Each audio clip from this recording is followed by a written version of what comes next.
हम जब इस सांसारिक दुनिया में जन्म लेते हैं तो हम रोते हैं और दुनिया हमारे जन्म का जश्न मनाती है। पर कहते हैं कि जीवन में कुछ ऐसा करो जिससे आप जब इस दुनिया से विदा लें तो आपके चेहरे पर सुकून की मुस्कुराहट हो और पूरी दुनिया आपके जाने का शोक मनाए। हर किसी के बस की बात नहीं होती इस कथन को सच साबित करने की, पर हमारे देश में कुछ ऐसे महान पुरुष हुए हैं जिन्होंने अपनी अंतिम विदाई से जन जन में अश्रु की धारा बहाई थी। मित्रों, हम फिर आपके समक्ष उपस्थित हैं एक महान पुरुष से आपका परिचय कराने, जिनकी वजह से भारत के कॉन्स्टिट्यूशन की नींव रखी गई। अब तक आपको अंदाजा हो गया होगा, जी हां दोस्तों, हम B.R. अम्बेडकर की बात कर रहे हैं। इस नाम से तो जन जन वाकिफ होगा, पर उनका कष्टप्रद जीवन और उनके संघर्षों और तकलीफों की कल्पना भी कर पाना बहुत मुश्किल है। हम में से बहुतों ने तो उनके दुखदाई जीवन के बारे में सुना भी नहीं होगा, इसलिए हम उनकी ये जीवनी लेकर आए हैं ताकि आप उनके जीवन से कुछ सीख पाएं और अपने जीवन के उद्देश्यों को पूरा कर पाएं।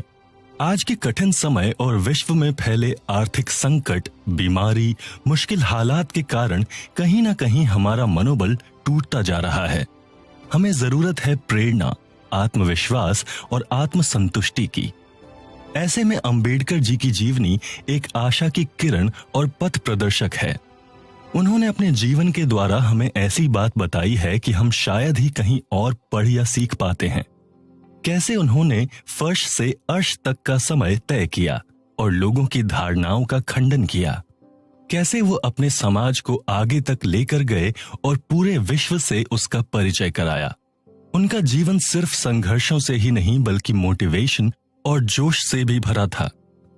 अछूत समाज में जन्म लेकर सफलता की सर्वश्रेष्ठ ऊंचाई पर पहुंचना उनकी मेहनत और अथक प्रयास का ही नतीजा था। कहते हैं कि पुराने समय में भारत सोना उगलता था।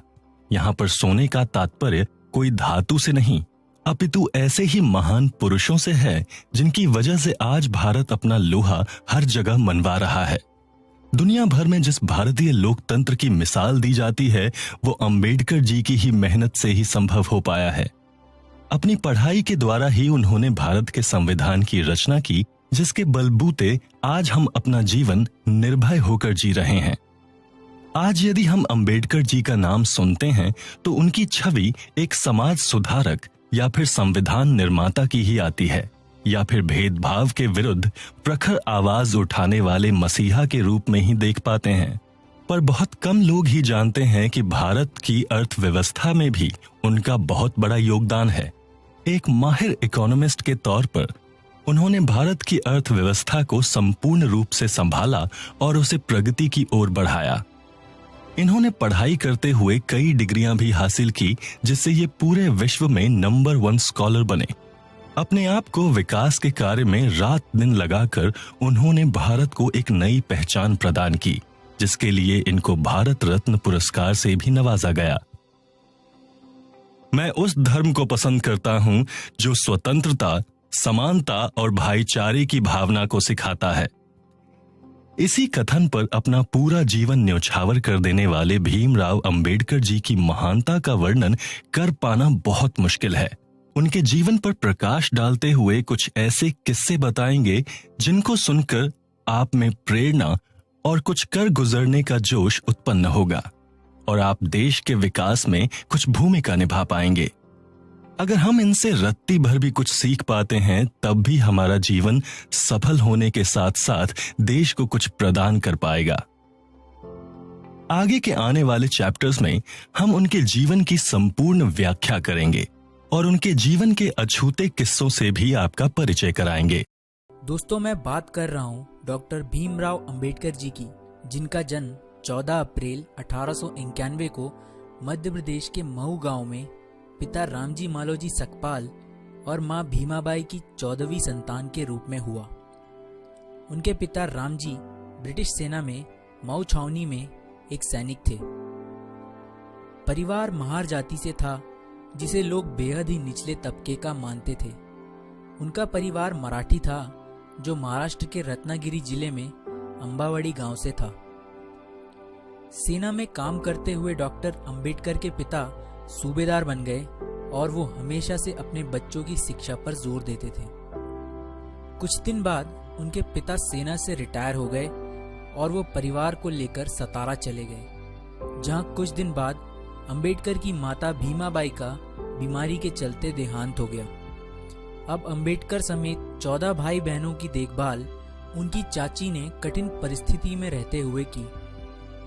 छुआछूत, घृणा और अपनी हीन मानसिकता की वजह से डॉक्टर्स भी अछूतों को बिना छुए ही उनका इलाज करते थे, जिसके कारण अंबेडकर के 14 भाई बहनों में से केवल 3 भाई और 2 बहनें ही बच पाईं। बाकी सभी 8 भाई बहन शोषण के कारण मारे गए।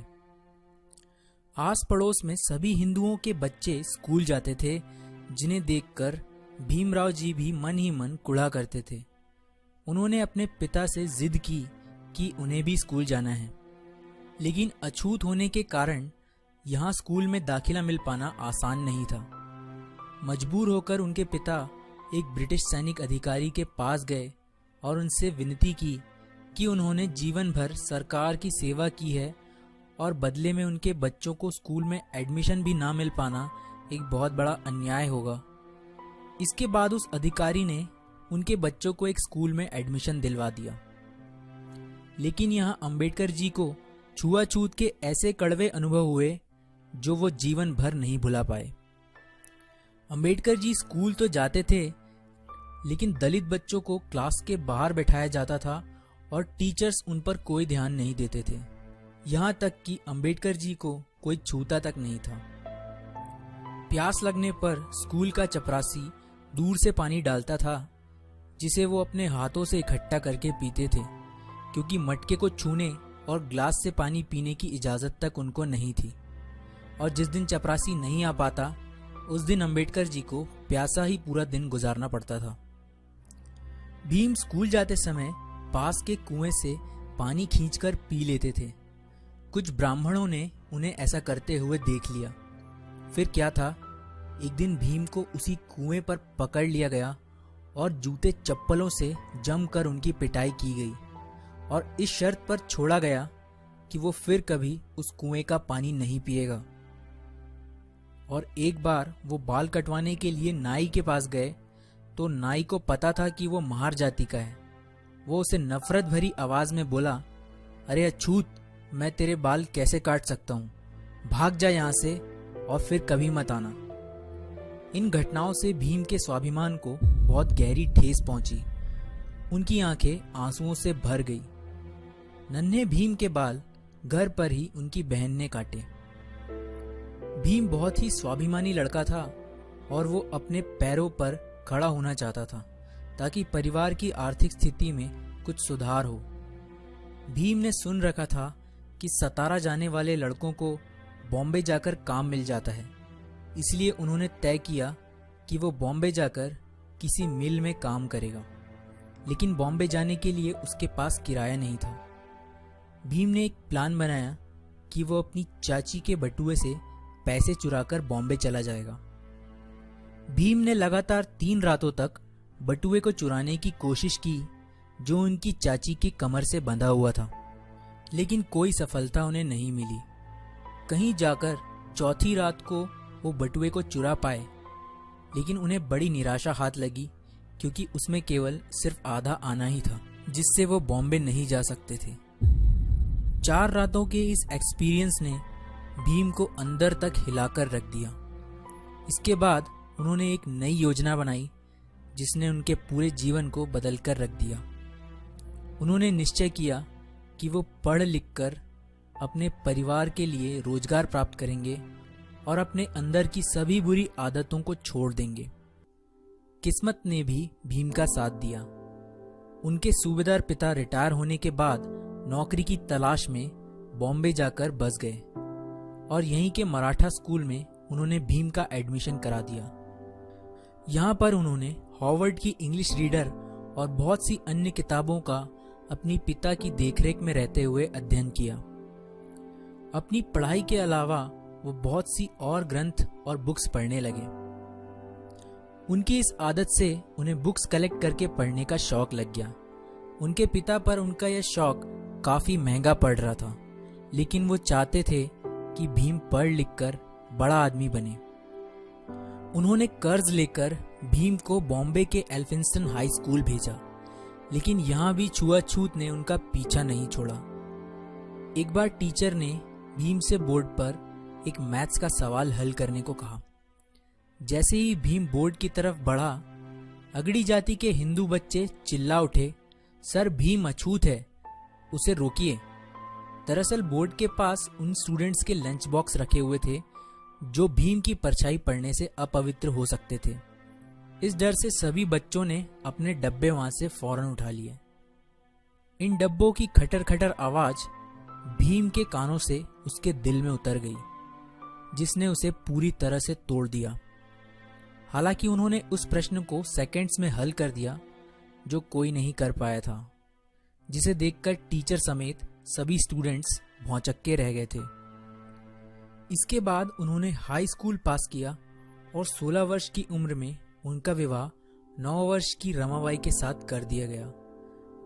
कॉलेज की पढ़ाई के लिए उन्होंने एल्फिंस्टन कॉलेज में एडमिशन लिया। पढ़ाई के दौरान भीम की मुलाकात एक टीचर केलुस्कर से हुई, जिन्हें पहली ही मुलाकात में भीम ने बता दिया था कि मैं एक अछूत हूं, मुझसे कृपया दूर रहें। उनके बेबाक अंदाज और पढ़ाई के प्रति जुनून ने केलुस्कर को बहुत इम्प्रेस कर दिया और वो भीमराव को लेकर बड़ौदा के शिक्षा प्रेमी महाराज संभाजी गायकवाड़ के पास लेकर गए। जब महाराजा बॉम्बे आए हुए थे, वो वहां एक सभा कर रहे थे, जहां उन्होंने भीमराव से कुछ सवाल किए, जिनका उत्तर भीम ने बहुत अच्छे तरीके से दिया। इसके कुछ वर्ष बाद बड़ौदा के महाराज ने कुछ विद्यार्थियों को कोलंबिया यूनिवर्सिटी अमेरिका भेजने का निर्णय लिया। भीमराव महाराज से मिले और भीम की अंग्रेजी बोलने से वो उनसे बहुत प्रभावित हुए।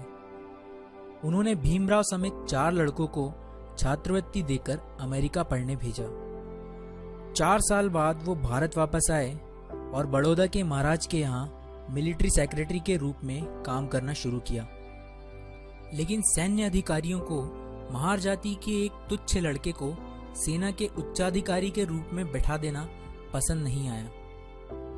कुछ दिन बाद उन्होंने वहां से नौकरी छोड़ दी और सन 1919 में वो लंदन चले गए, जहां अथक परिश्रम और मेहनत से उन्होंने वहां पर एमएससी, डीएससी तथा बैरिस्टर की डिग्री प्राप्त की।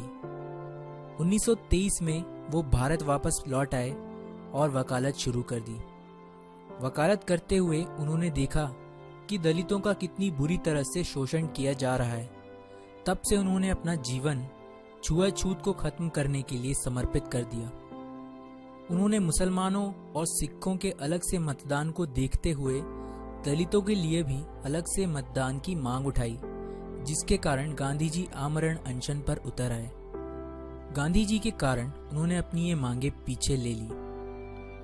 Doctor Bhimrao Ambedkar philosopher, writer और एक महान लीडर हैं, जिन्होंने न केवल समाज में सदियों से दबाए गए दलित और अछूत लोगों के लिए लड़ाई लड़ी, बल्कि इतनी भिन्नताओं से भरे भारत को एक संविधान में बांधने का काम भी किया। जब आजादी के वक्त भारतीय नेता आजादी और नए संविधान स्वयं बनाने की बात कर रहे थे, तब ब्रिटेन के प्रधानमंत्री विंसेंट चर्चिल ने कहा था, बनाने दो भारतीयों को अपना संविधान। भारत में इतनी डाइवर्सिटीज है कि इसके लिए एक कानून बनाना इम्पॉसिबल है। भारत जल्दी ही बिखर जाएगा और टूट जाएगा।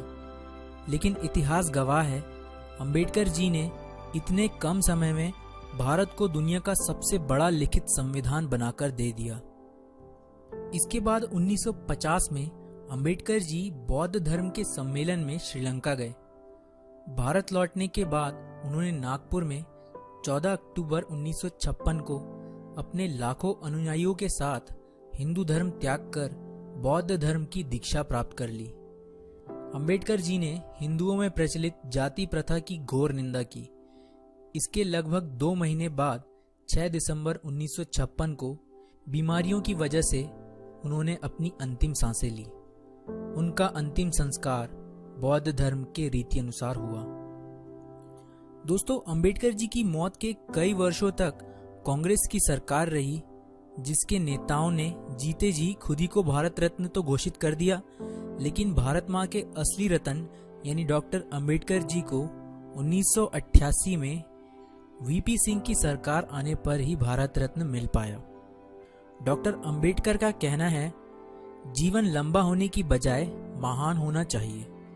मैं ऐसे धर्म को मानता हूँ जो स्वतंत्रता, समानता और भाईचारा सिखाए।